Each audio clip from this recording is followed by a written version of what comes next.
Hello students, कैसे हैं आप सब लोग। तो आज हम पढ़ेंगे कैश फ्लो स्टेटमेंट का पार्ट नंबर 2। मैंने आपसे कहा था कि कैश फ्लो स्टेटमेंट में पूरे 7 नंबर मैं दिलाऊंगा, गारंटी से एक भी क्वेश्चन गलत नहीं होगा एक भी स्टूडेंट का। ओके, तो हम लोगों ने पार्ट 1 के अंदर जो पढ़ा, क्या आप लोगों ने वो पूरा का पूरा अच्छे से पढ़ लिया? अकाउंट्स कैसे बनाना है, fix asset account, investments accounts, accumulated depreciation और फिक्स एसेट अकाउंट और प्रोविजन फॉर टैक्स अकाउंट।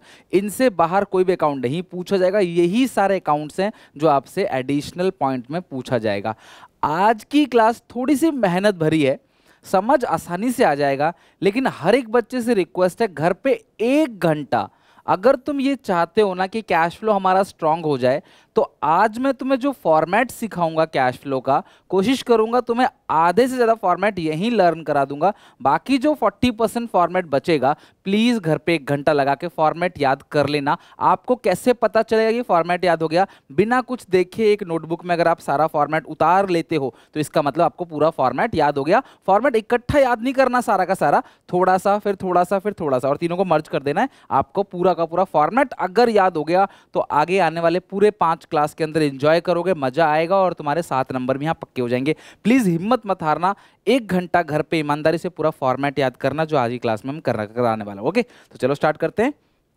देखो, सबसे पहली बात, कैश फ्लो स्टेटमेंट के अंदर 3 एक्टिविटी होती हैं। पहला होता है ऑपरेटिंग एक्टिविटी, दूसरा होता है इन्वेस्टिंग एक्टिविटी, तीसरा होता है फाइनेंसिंग एक्टिविटी। इसके अलावा आंसर मैच करने के लिए क्लास हम लेते हैं 4th activity which is cash and cash equivalent. But generally cash flow के अंदर हम जो चीज़ें भरेंगे, ये या तो कोई चीज़ ऑपरेटिंग में जाएगी या इन्वेस्टिंग या financing. Cash and cash equivalent तो आंसर मैच करना होता है। तो मैं तुम्हें एक एक करके सबका फॉर्मेट सिखाता हूँ। लेकिन सर, ये ऑपरेटिंग का मतलब क्या है? सिंपल, बिजनेस को ऑपरेट करने के लिए जो काम किया जा रहा है, बिजनेस को रन करने के लिए, बिजनेस को चलाने के लिए जो काम किया जा रहा है वो ऑपरेटिंग है। अगर मैं कहीं इन्वेस्टमेंट कर रहा हूँ, किसी फिक्स एसेट पे, किसी प्रॉपर्टी में, किसी शेयर्स में, कहीं भी इन्वेस्टमेंट कर रहा हूँ, दैट इज इन्वेस्टिंग एक्टिविटी। और जब मैं लोन लेता हूँ, डिबेंचर्स इशू करता हूँ, शेयर इशू करता हूँ, उस समय फाइनेंस रेज करता हूँ बिजनेस के लिए, पैसे जो है वो कलेक्ट करते हैं, this is called financing activity. तो मैं तुम्हें पूरा का पूरा फॉर्मेट सीधा नहीं दे दूंगा कि ये रहा फॉर्मेट याद कर लो। बुक में फॉर्मेट जो है वो 2 पेज का फॉर्मेट है, यानी कि बुक के 2 पेज आप कॉपी में उतारोगे तो आपको 3 पेज लगेगा याद करने में। लेकिन मैं आपको 1 पेज के अंदर ही ऑपरेटिंग, इन्वेस्टिंग, फाइनेंसिंग पूरे पेज के अंदर आराम से सिखा दूंगा और तुम्हें यहीं पे लर्न भी करा दूंगा। लेकिन उससे पहले सर, हम पहचानेंगे कैसे? नॉर्मली फॉर्मेट रट्टा नहीं मारना, हम लोगों को पहचानना है कि कौन सी चीज़ ऑपरेटिंग में आती है, कौन सी चीज़ इन्वेस्टिंग में, कौन सी चीज़ फाइनेंसिंग में। तो ये है पूरी की पूरी बैलेंस शीट, किसी भी बिजनेस की बैलेंस शीट। वैसे तो कंपनी कैश फ्लो बनाती है तो कंपनी का वर्टिकल फॉर्मेट बनता है, लेकिन मैं तुम्हें बैलेंस शीट नहीं करा रहा। मैं तो बस तुम्हें कुछ चीज़ सिखा रहा हूँ कि कौन ऑपरेटिंग में जाएगा, कौन इन्वेस्टिंग में जाएगा, कौन फाइनेंसिंग में जाएगा। इसलिए क्लास मैंने तुम्हें ये बना के दिया है। तो फॉर्मेट पे मत जाना बैलेंस शीट, राइट? ध्यान सुनो, किसी भी बिजनेस के एसेट साइड क्या होता है? Fix assets, investments and current asset.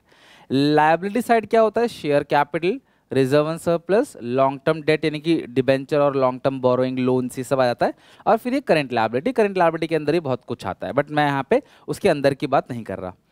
तो इस पूरे बैलेंस शीट में फिक्स एसेट्स और इन्वेस्टमेंट्स, ध्यान समझना, ध्यान सुनना, फिक्स एसेट्स एंड इन्वेस्टमेंट, इन दोनों से रिलेटेड हर चीज, फिक्स एसेट्स और इन्वेस्टमेंट, इन दोनों से रिलेटेड हर चीज इन्वेस्टिंग एक्टिविटी का पार्ट बनेगा, right? Fix assets and investment, इन दोनों से रिलेटेड हर चीज इन्वेस्टिंग एक्टिविटी का पार्ट बनेगा। Sale of fix asset, purchase of fix asset, sale of investment, purchase of investment. और अगर हम इन्वेस्टमेंट करेंगे तो हमें इंटरेस्ट की इनकम मिलेगी, हमें डिविडेंड मिलेगा, हमें रेंटल इनकम मिलेगा। तो फिक्स एसेट्स और इन्वेस्टमेंट, इन दोनों से रिलेटेड हर चीज इन्वेस्टिंग एक्टिविटी का पार्ट बनेगा। पैसा आएगा तो प्लस, पैसा जाएगा तो माइनस। लाइक रेंट मिल रहा है, प्लस। भाई रेंट कब मिलेगा? ऐसी किराया मिल लगेगा आपको हवा में नहीं, आपको बिल्डिंग में इन्वेस्ट करना पड़ेगा। डिविडेंड कब मिलेगा? जब आपको शेयर्स में इन्वेस्ट करना पड़ेगा, तब जाके आपको डिविडेंड मिलेगा। तो जब आप इन्वेस्टमेंट करते हो तो उससे इनकम आती है, तो इनकम मिलेगा, रिसीव होगा, तो ये भी इन्वेस्टिंग एक्टिविटी का ही पार्ट बनेगा। फिक्स एसेट्स एंड इन्वेस्टमेंट, इन दोनों से रिलेटेड हर चीज इन्वेस्टिंग एक्टिविटी का पार्ट बनता है, राइट? ये आपको पता चल गया। अब शेयर्स, डिबेंचर्स या लोन, शेयर कैपिटल और डिबेंचर और लोन, इन दोनों से रिलेटेड हर चीज फाइनेंसिंग एक्टिविटी का पार्ट बनेगा। जैसे इशू करना शेयर को, और शेयर इशू करना, डिबेंचर इशू करना, लोन लेना, शेयर की रीपेमेंट कर देना, प्रेफरेंस शेयर्स को रिडीम कर देना, डिबेंचर को रिडीम कर देना, लोन की रीपेमेंट कर देना, या अगर हमने लोन लिया है तो हमें इंटरेस्ट देना पड़ेगा, अगर हमने शेयर इशू किया है तो हमें डिविडेंड देना पड़ेगा, तो वो फाइनेंसिंग एक्टिविटी का पार्ट है। एक चीज समझ रहे हो, अगर मैंने किसी को लोन दिया है मैंने, तो वो एसेट है, उस पर मुझे ब्याज मिलेगा, वो इन्वेस्टिंग का पार्ट है, क्योंकि रिसीव हो रहा है, इन्वेस्टमेंट पे ही तो मिलेगा डिविडेंड। अगर मैं किसी कंपनी के शेयर्स खरीदूंगा तो मुझे उस कंपनी के डिविडेंड मिलेंगे, तो ये इनकम है, इसीलिए इन्वेस्टिंग का पार्ट है। लाइक अगर मैं शेयर इशू करूंगा तो मुझे डिविडेंड पे करना पड़ेगा। अगर मैं एक कंपनी में शेयर इशू कर रहा हूं, मैं लोन ले रहा हूं पब्लिक से, डिबेंचर इशू कर रहा हूं, तो मुझे ब्याज देना पड़ेगा। तो interest received investing, interest paid financing, liability पे पेड किया जाता है, ठीक है, और एसेट से इनकम आती है। तो ये आपको पता होना चाहिए, डिविडेंड रिसीव इन्वेस्टमेंट से होगा, dividend receive investing activity, dividend paid shares पे, डिविडेंड पे किया जाएगा, शेयर इशू करेंगे पब्लिक को तो हर साल प्रॉफिट का एक हिस्सा पब्लिक को बांटते हैं, विच इज कॉल्ड डिविडेंड, तो वो किसका पार्ट बनेगा, आपका फाइनेंसिंग का। लोन पे इंटरेस्ट लौटाया, लोन पे इंटरेस्ट दिया, मैंने किसी से कर्जा ले रखा है, मैंने ब्याज दिया, तो वो भी किसका पार्ट है, क्लास फाइनेंसिंग का। तो इस तरीके से आपने ध्यान रखना है कि शेयर कैपिटल, लोन्स, इन दोनों से रिलेटेड हर चीज फाइनेंसिंग में, फिक्स एसेट और इन्वेस्टमेंट, इन दोनों से रिलेटेड हर चीज इन्वेस्टमेंट में। एक कॉमन अंडरस्टैंडिंग होगी क्या इन्वेस्टमेंट में आएगा, क्या फाइनेंसिंग के अंदर आएगा, और जो इन दोनों में नहीं आया, बच गया, वो सारा का सारा ऑपरेटिंग। ऑपरेटिंग की डेफिनेशन भी बुक में यही लिखी है। अकाउंटिंग स्टैंडर्ड 3 भी यही कहता है कि जो इन्वेस्टिंग में और फाइनेंसिंग में नहीं आया वो ऑपरेटिंग के अंदर आएगा। तो एक कंप्लीट अंडरस्टैंडिंग मिल गई आपको कि हाँ भाई ये चीज ऑपरेटिंग के अंदर आता है, ये इन्वेस्टिंग के अंदर आएगा, ये फाइनेंसिंग के अंदर आएगा। तो आपको इन्वेस्टिंग फाइनेंसिंग का याद रखना है, जो बच गया वो सारा ऑपरेटिंग में, राइट। तो इसको लिख जरूर लेना क्लास, यहाँ पे जो भी चीज़ क्लास में बता रहा हूँ इसको स्क्रीनशॉट ले लो और आराम से नोटबुक मेंटेन करो। आज कैश फ्लो की दूसरी क्लास है, सबसे हाथ जोड़ के निवेदन है, मेरी मेहनत बेकार मत जाने देना। मैंने कैश फ्लो बहुत मन से शुरू किया हुआ है, आप सबकी रिक्वेस्ट पे। 10,000 बच्चों की रिक्वेस्ट थी कि सर कैश फ्लो शुरू करो, और मैं आप लोगों के लिए स्टार्ट कर रहा हूँ। तो बेटा सपोर्ट दिखाओ, अच्छे से सीखो, इसको अच्छे से लर्न करो, ताकि हर एक स्टूडेंट अपने दोस्तों को सिखा सको खुद। और पेपर में 7 नंबर तो पक्के हैं इससे, इसका क्वेश्चन किसी साल नहीं छूटता मेरे स्टूडेंट से, किसी भी ईयर में। तो ये हमारा एक स्ट्रॉन्ग पॉइंट है, तो प्लीज़ यार इसको चैप्टर को खराब मत करना। ओके चलो, ये पता चल गया आपको। चलो कुछ थोड़ा सा क्लासिफिकेशन कर लेते हैं। अभी हम फॉर्मेट पे नहीं पहुंचे हैं, फॉर्मेट तो अब आएगा इसके बाद, है ना। बट अभी की बात करें तो क्या क्या चीज़ें इन्वेस्टिंग में आता है, मैं इसको हट जाता हूँ। आप एक बार स्क्रीनशॉट ले लो या वीडियो पॉज करके इसको अच्छे से कॉपी में नोट कर लो, ठीक है, जैसे आप स्कूल ट्यूशन में पढ़ते हो वैसे ही। अगर आपको ये याद होगा तो आधा फॉर्मेट तो आपको ऐसे ही लर्न हो जाएगा, राइट।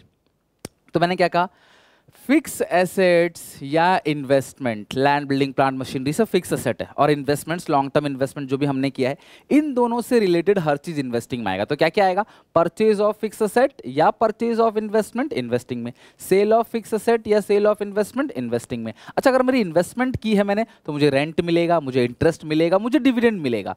तो ये सारी चीजें किसके अंदर क्लास आएंगी, ये सारी चीजें इन्वेस्टिंग एक्टिविटी का पार्ट बनेगा। इसके अलावा एक एक्स्ट्रा चीज और लिख के दे रहा हूं, बस इसको एक्स्ट्रा समझ के याद कर लो, समय आने पे रीजन बताऊंगा, अभी मैं तुम्हारे 15-20 मिनट लेने वाला नहीं हूं, राइट।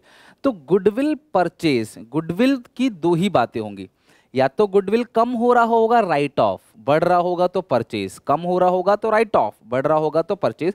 राइट ऑफ यहाँ नहीं आता है, ठीक है, या सेल नहीं आता है यहाँ पे, सिर्फ गुडविल परचेज आता है। यहाँ पे क्या आता है, गुडविल परचेज्ड। अगर मैंने गुडविल खरीदी है, सर कैसे पता चला खरीदी है, बेटा सुनो, प्रीवियस ईयर, पिछले साल गुडविल थी 5 लाख की, ठीक है, इस साल गुडविल है 8 लाख की, करंट ईयर। पिछले साल गुडविल 5 लाख की थी, इस साल 8 लाख का है, तो कितने लाख का खरीदा है, 3 लाख का गुडविल खरीदा है। तो ये 3 लाख को बोलेंगे गुडविल परचेज। अगर ये कम हो रहा होता तो इसको बोलते हैं गुडविल राइट ऑफ, जो कि यहाँ पे नहीं आता, वो ऑपरेटिंग में आएगा, मैं तब की बात तब करूंगा। फिलहाल गुडविल परचेज जो है वो इन्वेस्टिंग एक्टिविटी का पार्ट बनेगा, राइट। तो ये सारी चीजें आपको पता होना चाहिए, इन्वेस्टिंग का पार्ट है। अच्छा, फाइनेंसिंग के अंदर क्या आता है? Issue of share, share issue किया, मैंने क्या कहा था फाइनेंसिंग के अंदर क्या क्या आता है? शेयर, डिबेंचर, लोन, ये 3 फाइनेंसिंग है भाई। हम पब्लिक से शेयर इशू करके पैसा ले सकते हैं, डिबेंचर इशू करके पैसा ले सकते हैं और लोन ले सकते हैं। तो शेयर को इशू करना या डिबेंचर को इशू करना, अच्छा उनका पैसा लौटाएंगे तो रिडम्पशन ऑफ शेयर्स या रिडम्पशन ऑफ डिबेंचर, जब इशू किया मतलब पब्लिक से पैसा लिया, रिडम्पशन मतलब जब लौटाया, तो अगर आपको लौटाने को बोल रहा है तो वो भी फाइनेंसिंग का पार्ट है, राइट। और लोन लिया, ये भी फाइनेंसिंग का पार्ट है। लोन लौटाया, अभी लिया है तो लौटाना पड़ेगा ना आपको, वो भी फाइनेंसिंग का पार्ट है। अच्छा, अगर मैं किसी से लोन लेता हूं तो मुझे इंटरेस्ट पे करना पड़ेगा, मैं किसी को डिबेंचर इशू करता हूं तो मुझे इंटरेस्ट पेड करना पड़ेगा, लोन पे या डिबेंचर है तो वो भी फाइनेंसिंग का पार्ट है। तो interest receive, investment, investing activity, interest paid, financing activity. या अगर हम शेयर इशू करेंगे तो हम डिविडेंड पे करेंगे, तो डिविडेंड पे अगर हम करते हैं तो वो भी फाइनेंसिंग एक्टिविटी का ही पार्ट बनेगा। इसके अलावा एक एक्स्ट्रा चीज, मतलब दोनों में एक एक्स्ट्रा चीज रख रखी है। और आप सबसे रिक्वेस्ट है, अगर आप स्ट्रांग बनना चाहते हो, कमेंट सेक्शन में जाओ और ये सारा लिख लिख के अपना रिवीजन करो आराम से, ठीक है। अभी यही रिवीजन कर लो, कोशिश करो कि कल की सुबह होने से पहले किसी भी कीमत पे आपका फॉर्मेट बहुत अच्छे से लर्न होना चाहिए। अगर तुम्हें फॉर्मेट लर्न हो गया ना बेटा, कैश फ्लो में 7 में से 7 हैं, 6 नहीं आएंगे, 5 नहीं आएंगे, 7 में से पक्की बात है 7 ही आएंगे। और जो मैं तुम्हें क्वेश्चन कराऊंगा, मैंने कहा था 7 पार्ट में खत्म करूंगा कैश फ्लो का, दूसरा पार्ट है। अगले 5 दिन के अंदर मैं आप लोगों के लिए रेगुलर वीडियो डाल रहा हूँ, आप लोगों के लिए शुरू किया चैप्टर।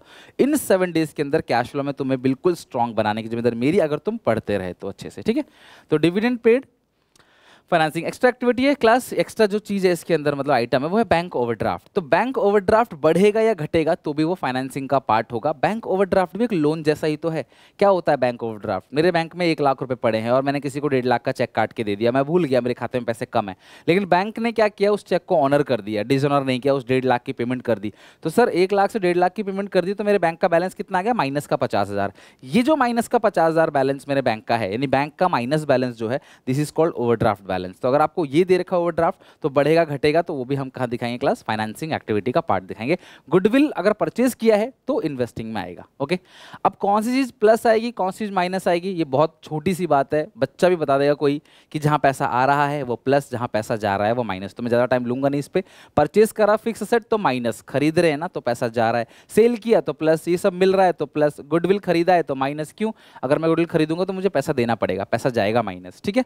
बाकी शेयर इशू करेंगे तो पैसा आएगा प्लस, डिबेंचर इशू करेंगे तो भी पैसा आएगा प्लस, लौटाएंगे पैसा जाएगा, लोन लेंगे तो पैसा आएगा, लोन लौटाएंगे पैसा जाएगा, डिविडेंड पे करेंगे पैसा जाएगा, इंटरेस्ट पे करेंगे पैसा जाएगा माइनस।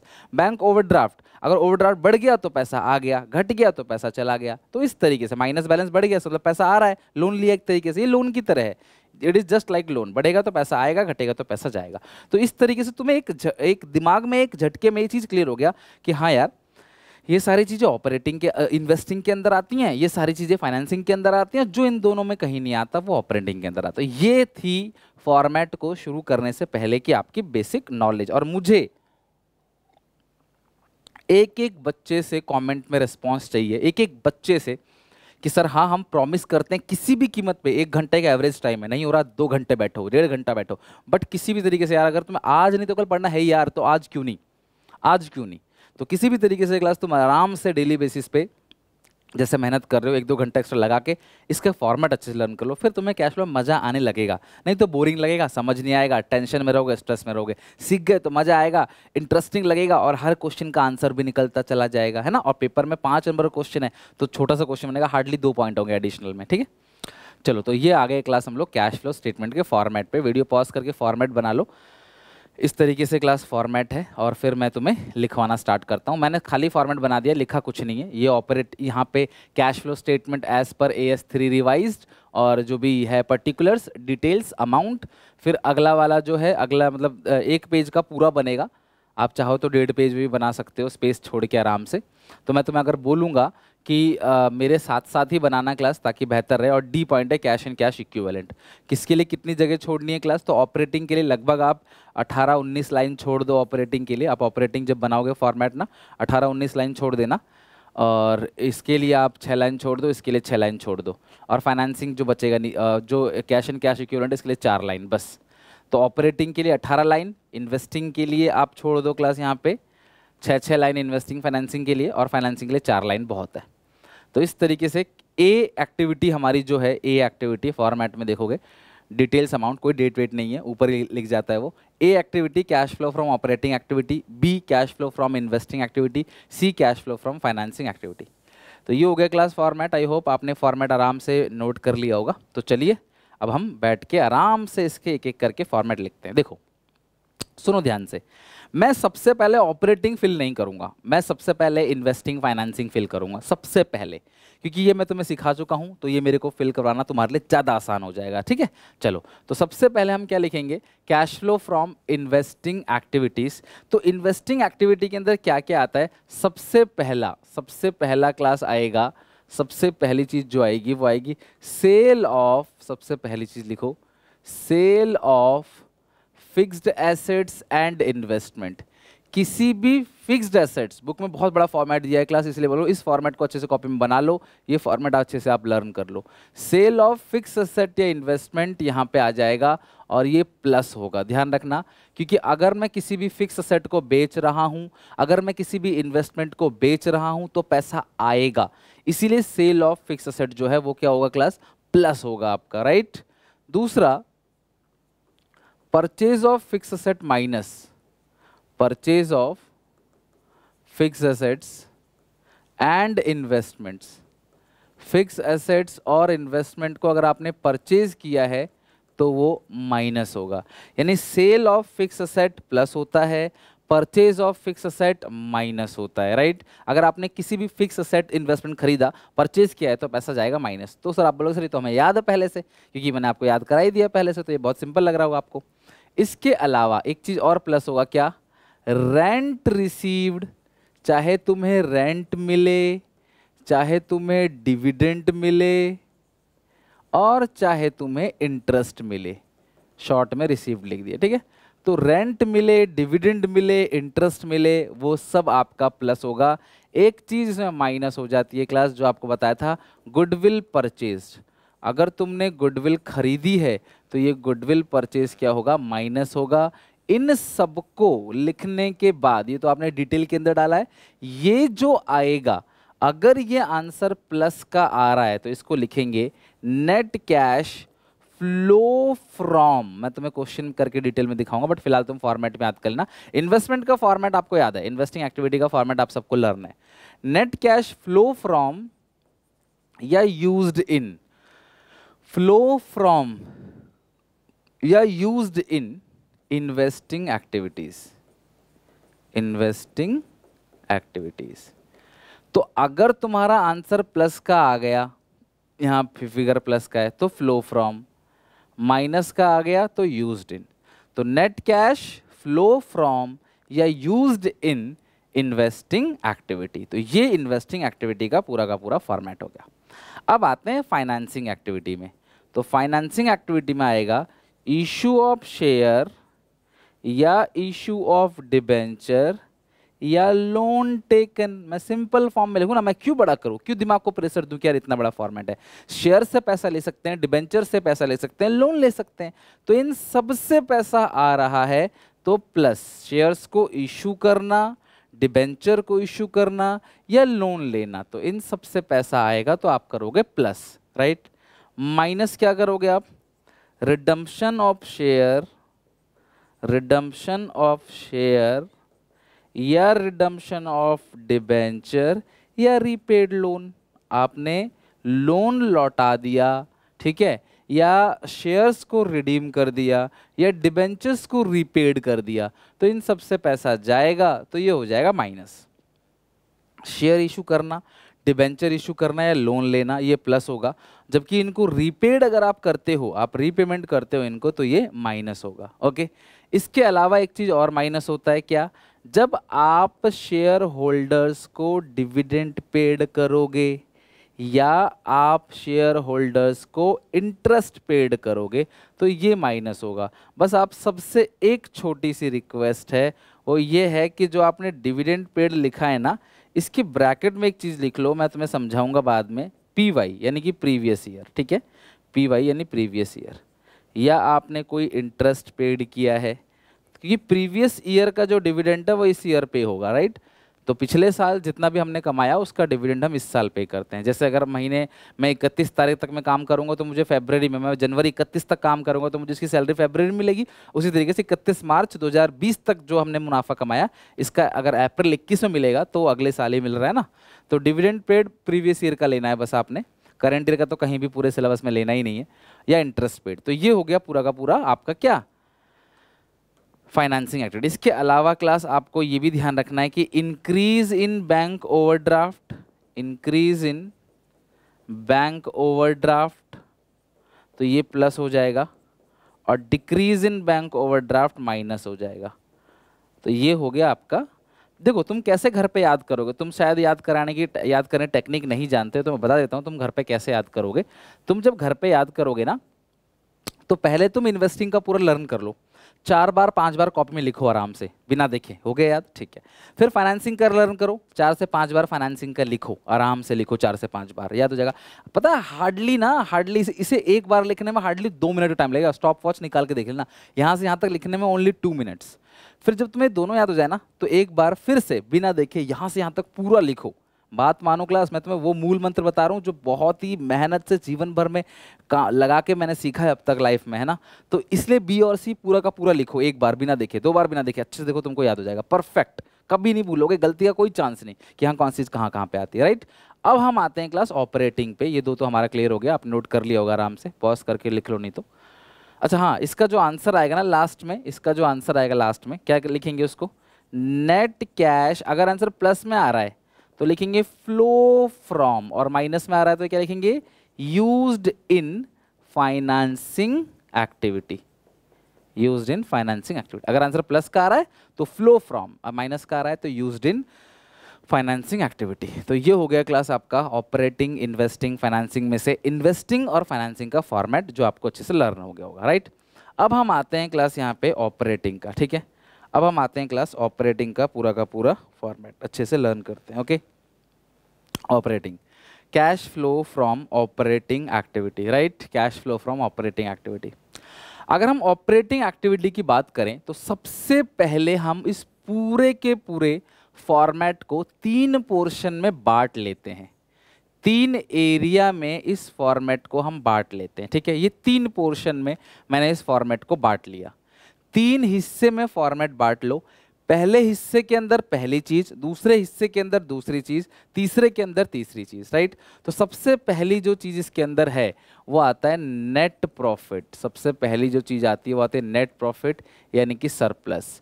तो जो आपने मुनाफा कमाया है, कैसे, current year minus previous year. मान लो करंट ईयर में 5 लाख रुपए मुनाफा है, पिछले साल के एंड में 3 लाख था, तो इस साल आपने कितना कमाया, 2 लाख, करंट माइनस प्रीवियस, ये आ जाएगा आपका क्लास। यहाँ पे आउटर कॉलम में लिख देना सरप्लस। तो सबसे पहली चीज तुम्हें बैलेंस शीट से ढूंढनी है, तुम्हें बैलेंस शीट दिया होगा, तुम्हें उस बैलेंस शीट से कैश फ्लो बनाना होता है। तो मैं क्वेश्चन कराऊंगा काफी सारे, तो मैं तुम्हें दिखाऊंगा उसमें। तो सबसे पहले आपको क्या करना है क्लास, नेट प्रॉफिट, सबसे पहले लिखना है class net profit surplus current year minus previous year. अब तुम्हें इसमें 4 चीजें जोड़नी है, राइट, तुम्हें 4 चीजों को जोड़ना है नेट प्रॉफिट के अंदर। तो सबसे पहली जो चीज आपने जोड़नी है वो है ट्रांसफर टू जनरल रिजर्व। सबसे पहली चीज जो तुमको जोड़ना है वो क्या जोड़ना है, transfer to general reserve. General reserve में जो ट्रांसफर किया है वो आप यहाँ पे लिखोगे। तो सबसे पहले क्या लिखते हो, नेट प्रॉफिट यानी सरप्लस, फिर आप करोगे transfer to general reserve. General reserve में कितना ट्रांसफर किया, मान लो जनरल रिजर्व आपको दे रखा है, पिछले साल का था 3 lakh previous year, current year का है 5 लाख, तो कितना ट्रांसफर किया आपने, 2 लाख। हमेशा कुछ ना कुछ जीआर में ट्रांसफर होगा, निकलेगा कभी नहीं, ट्रांसफर ही होगा, राइट। तुम्हारे सिलेबस में नहीं निकलेगा, आप आगे जाओगे तो वहाँ पे भी सिखाया जाएगा निकलेगा तो क्या होगा, बट फिलहाल आपके सिलेबस में कुछ ना कुछ जीआर में ट्रांसफर हो रहा होगा। तो जितना भी ट्रांसफर हो रहा है आप वहाँ पे ये प्लस कर देना, राइट। इसके अलावा है प्रोविजन फॉर टैक्स, ठीक है। अच्छा आप ऐसे याद करो, प्रोविजन फॉर टैक्स नहीं, आप लिखो interim dividend, interim dividend, interim dividend. मैं तुम्हें डिविडेंड के बारे में कुछ बात बताता हूं, फिर समझाऊंगा क्लास कि इंटरिम डिविडेंड क्या होता है, ऐसे क्यों प्लस करा, ठीक है। अच्छा सुनो मेरी बात, होता क्या है कि कंपनी हर साल प्रॉफिट कमाती है और प्रॉफिट का एक हिस्सा पब्लिक को बांट देती है, जिसको हम लोग क्या बोलते हैं, डिविडेंड। तो डिविडेंड 3 स्टेजेस से होके निकलता है। सबसे पहले जो कंपनी के बोर्ड ऑफ डायरेक्टर होते हैं ना क्लास, वो डिविडेंड को प्रपोज करते हैं। जो कंपनी के बीओडीज होते हैं, जो भी कंपनी के बोर्ड ऑफ डायरेक्टर होंगे, वो सब मिलकर डिविडेंड को प्रपोज करेंगे। प्रपोज का मतलब प्रस्ताव रखेंगे कि यार हाँ, इस साल हम प्रॉफिट का इतना हिस्सा पब्लिक को बांटेंगे। फिर कंपनी की एक मीटिंग होती है, annual general meeting. Statutory meeting भी होती है लेकिन वो अलग है, लेकिन ये हर साल मीटिंग होती है class, annual general meeting, GM, general meeting. इसके अंदर सारे शेयर होल्डर्स आते हैं और शेयर होल्डर्स के सामने डिविडेंड को डिक्लेयर कर दिया जाता है कि ठीक है कि हमने इतना प्रपोज किया था, अब हम फाइनली डिक्लेयर कर रहे हैं इतना। पब्लिक ऑब्जेक्शन करती नहीं, क्योंकि पब्लिक के पास पावर नहीं है कि वो ज़्यादा मांग सके, कम वो लेना चाहेंगे नहीं। तो डिविडेंड जो प्रपोज हुआ है वही क्या हो जाता है, डिक्लेयर। और डिक्लेयर होने के अगले 30 दिन के अंदर डिविडेंड क्या हो जाता है, पेड हो जाता है। और मीटिंग साल के एंड में होती है। तो यानी कि जब तक डिविडेंड पे हो रहा है, मान लो 31 मार्च 2021 ये एंड है, और 1 महीने बाद भी पे हो रहा है, तो वो अगला साल चला गया ना। 1 अप्रैल 21 से 31 मार्च 22 वो अगला साल हो गया। यानी कि कभी भी सेम ईयर का डिविडेंड सेम ईयर नहीं मिलता है। इस साल का डिविडेंड आपको नेक्स्ट ईयर मिलेगा, नेक्स्ट ईयर का डिविडेंड नेक्स्ट ईयर। जैसे मैं जनवरी महीने में काम कर रहा हूँ किसी कंपनी में, तो मुझे सैलरी फरवरी के 1 तारीख को भी मिलेगी, तो वो फरवरी में मिला ना, जनवरी में थोड़ी जनवरी की सैलरी मिल जाएगी। उसी तरीके इस साल का डिविडेंड अगले साल का उसके अगले साल, इस तरीके से। तो 3 स्टेज से होकर निकलता है। पहले होता है प्रपोज, फिर होता है क्लास डिक्लेयर, फिर होता है पेड। लेकिन इंटरिम डिविडेंड ऐसा डिविडेंड है, इंटरिम बोलते हैं हिंदी में इसको, ये ऐसा डिविडेंड है जो इसी साल प्रपोज होके इसी साल मिल जाता है। शेयर होल्डर्स को खुश करने के लिए बीच बीच में कंपनी इंटरिम डिविडेंड पे करती है। तो तुम्हें ये बैलेंस शीट के अंदर नहीं दिया रहेगा, नीचे दिया रहेगा हमेशा लास्ट में। तो बस तुमको यहाँ इसको प्लस कर देना है, राइट। और यही वो डिविडेंड है जो आपने क्लास यहाँ फाइनेंसिंग से देखो माइनस भी कर रखा है। इंटरिम डिविडेंड कहीं ना कहीं देखो, ये रहा डिविडेंड पेड, डिविडेंड पेड या इंटरिम डिविडेंड, कोई भी डिविडेंड पेड हो, ये आप माइनस करोगे। तो आज जब तुम फॉर्मेट याद कर लोगे ना, तो जो थर्ड पार्ट होगा ना, मैं उसमें आपको क्वेश्चन कराऊंगा, लेकिन क्वेश्चन से पहले सारे इंपॉर्टेंट टॉपिक समझाऊंगा पहले आपको कि किसका कहाँ कहाँ पे ट्रीटमेंट होता है, दो जगह पे, जो चीज़ 2 जगह पे जाती है सब समझा दूंगा आपको अच्छे से। और फिर हम लोग क्वेश्चन बनाना स्टार्ट कर देंगे अगली पार्ट से, ठीक है। वीडियो देखो थोड़ी सी लंबी लंबी बना रहा हूँ मैं, क्योंकि मैं चाहता हूँ तुम्हें एक्चुअल में सिखा दूँ।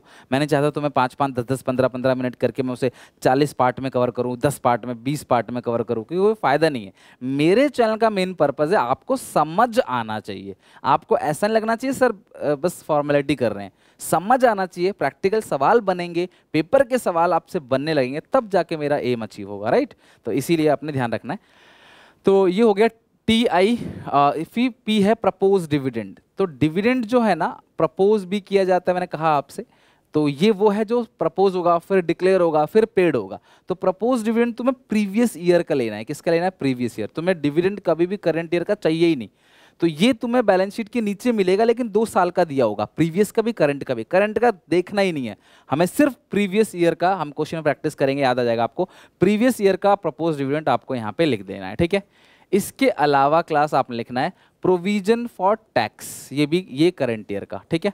प्रोविजन फॉर टैक्स ये आपको करंट ईयर का लेना है। प्रोविजन फॉर टैक्स ये करंट ईयर का लेना है। इस साल का प्रोविजन बनेगा, पिछले साल का तो पेड होगा, मैं लास्ट में दिखाऊंगा कैसे पेड होता है। तो ये टिप, अब शॉर्ट में याद कैसे, टिप, TIP, टिप देते हैं ना रेस्टोरेंट में, कुछ खाते पीते हैं तो टिप देते हैं, फिर एक और पी आ जाएगा, टिप फिर एक और पी, राइट। तो सबसे पहले तुम्हें इतना याद करना है। तुम्हें पूरा का पूरा ऑपरेटिंग याद करने नहीं बैठ जाना है। पहले आप वीडियो पॉज करो या फिर पहले सारा लिख लो, उसके बाद घर बैठ के आराम से ये 4 चीज़ें ऐड करनी है। सरप्लस यानी नेट प्रॉफिट, नेट प्रॉफिट में ये 4 चीज़ें ऐड करेंगे। जैसी नेट प्रॉफिट में 4 चीज़ें ऐड करेंगे तो हमारा निकल कर क्या आएगा, net profit before tax and extra ordinary item. कोई भी एक्स्ट्रा ऑर्डिनरी आइटम जैसे लॉस बाई फायर है या कुछ भी है, तो ये यहाँ पे क्लास आप लिख के इन दोनों को जोड़ दोगे तो ये आ गया आपका net profit before tax and extra ordinary item. तो सबसे पहले तुम्हें इतना ही याद करना है, net profit before tax and extra ordinary item.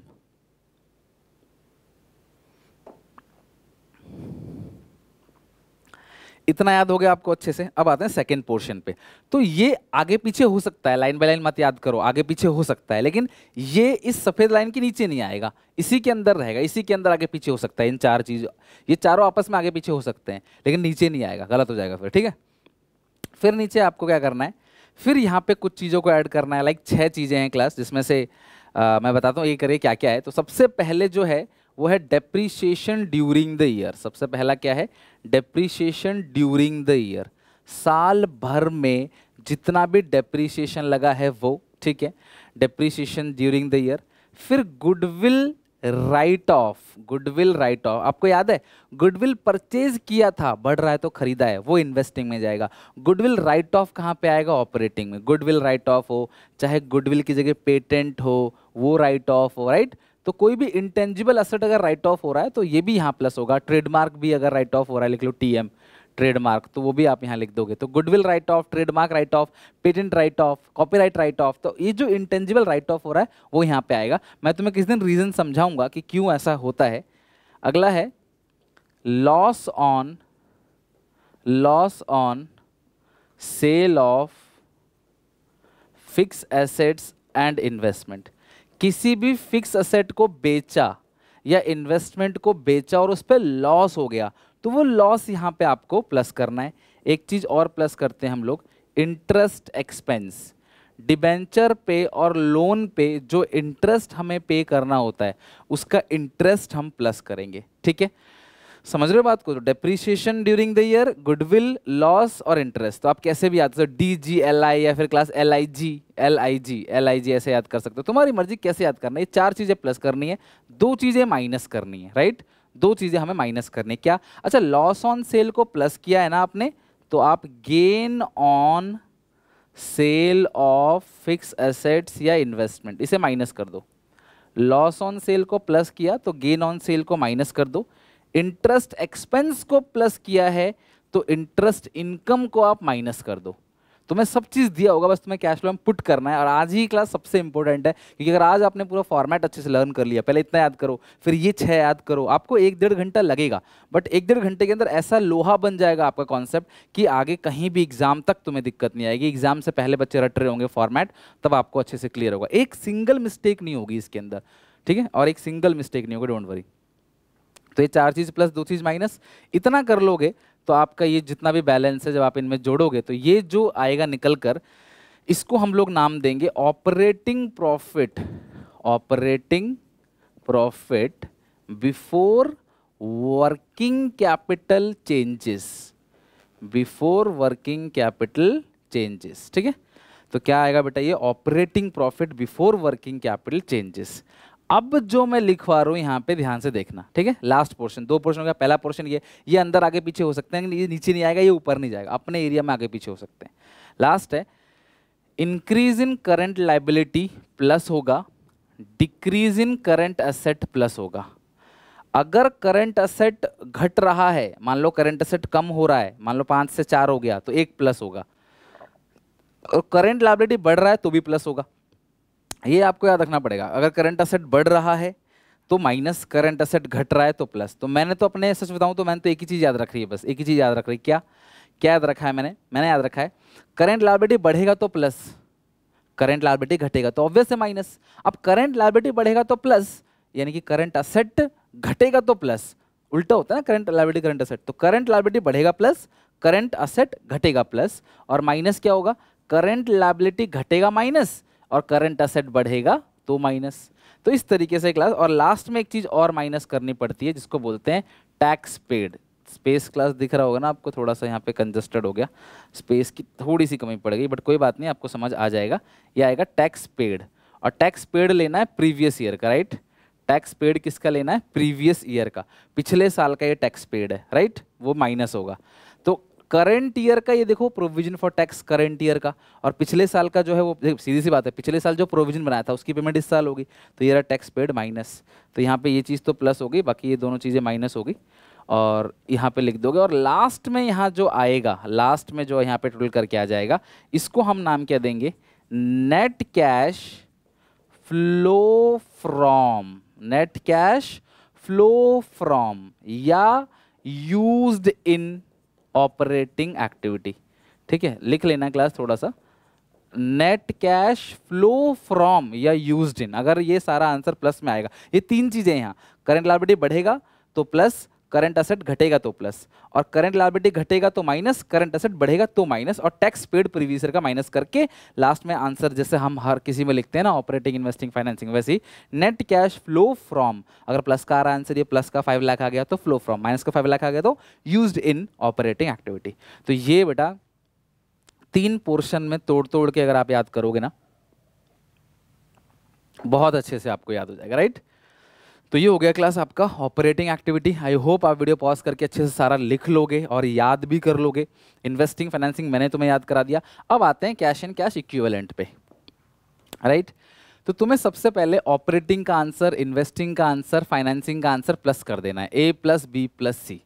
ए मतलब ऑपरेटिंग का आंसर, चाहे प्लस माइनस जिसमें भी हो, बी मतलब इन्वेस्टिंग का आंसर, सी मतलब फाइनेंसिंग का, उसको आप यहाँ लिख दोगे। इसमें 2 चीज़ें प्लस करोगे। सबसे पहली चीज़ क्या प्लस करोगे, तुम्हें बैलेंस शीट के अंदर दे रखा होगा ओपनिंग कैश एंड बैंक, आप प्लस करोगे। फिर एक चीज़ और प्लस करेंगे, ओपनिंग मार्केटेबल सिक्योरिटीज़। तुम्हें क्वेश्चन के अंदर अगर मार्केटेबल सिक्योरिटी दे रखा है, यानी शॉर्ट टर्म इन्वेस्टमेंट, ठीक है, opening marketable securities. Marketable security को ना हम लोग शॉर्ट टर्म इन्वेस्टमेंट भी कहते हैं, और ये करंट असेट के अंदर होता है, नॉर्मल इन्वेस्टमेंट नहीं, करंट असेट के अंदर होता है। तो A plus B plus C plus opening marketable securities. अब ये जो आएगा, इन तीनों A plus B plus C में इन दोनों को जोड़ने के बाद जो आएगा, ये 2 चीजों के सम के बराबर होगा। क्या? Closing cash and bank plus closing marketable securities. तो अगर ये बराबर है तो समझ लो सही है, और नहीं है तो मतलब क्वेश्चन में कहीं गलती है। मान लो ये 5 आ गया, ये 3 है, ये 2 है, तो ये इन दोनों को जोड़ के भी 10 के बराबर आना चाहिए। तो अगर ये बराबर है इसका मतलब ठीक है, अगर ये बराबर नहीं है इसका मतलब कहीं ना कहीं कुछ आपने क्वेश्चन में मिस्टेक कर दी है। तो ये है बेटा आपका पूरा का पूरा cash flow statement, operating activity, investing activity, financing activity, और लास्ट में मैच करने के लिए cash and cash equivalent. I hope आप ये पूरा अच्छे से लर्न करके आओगे। तो अगली क्लास के अंदर मैं तुम्हें क्वेश्चन कराऊंगा। मैं तुम्हें ये 2 क्लासेस सिखा रखी है, मैंने अकाउंट्स बनाना सिखाया और पूरा फॉर्मेट सिखाया। इसका प्रैक्टिकली एप्लीकेबल करेंगे क्वेश्चन में, प्रैक्टिकली क्वेश्चन में लगा के देखेंगे कि किस तरीके से वो आगे चलेगा, राइट, किस तरीके से क्वेश्चन बनता है। और मैं तुम्हें अगली क्लास में कुछ इंपॉर्टेंट पॉइंट्स भी लिखवाऊंगा कि किन किन चीज़ का ट्रीटमेंट क्या क्या होता है, जैसे गुडविल परचेज कहाँ जाएगा, राइट ऑफ कहाँ जाएगा, इंटरेस्ट पेड कहाँ जाएगा, इंटरेस्ट रिसीव कहाँ जाएगा, है ना। इस तरीके से कुछ चीज़ें हैं जो 2-2 जगह जाती हैं। प्रोविजन फॉर टैक्स मेड है तो ऑपरेटिंग में प्लस, देखो अगर प्रोविजन फॉर टैक्स मेड है तो ऑपरेटिंग में प्लस, ये रहा मेड है तो ऑपरेटिंग में प्लस, टैक्स पेड है तो ऑपरेटिंग में ही क्लास क्या होता है, लास्ट में माइनस होता है। यहाँ पे देखो लास्ट में ये रहा टैक्स पेड माइनस हो गया। इंटरेस्ट एक्सपेंस यहाँ प्लस है, इंटरेस्ट एक्सपेंस यहाँ प्लस है ऑपरेटिंग के अंदर, और फाइनेंसिंग में देखो इंटरेस्ट पेड के नाम से माइनस हो गया होगा, ये रहा इंटरेस्ट पेड, ये रहा इंटरेस्ट पेड माइनस, ठीक है। तो इस तरीके से जो जो चीज़ें 2 जगह जाती हैं वो मैं अगली क्लास में कवर कर दूंगा।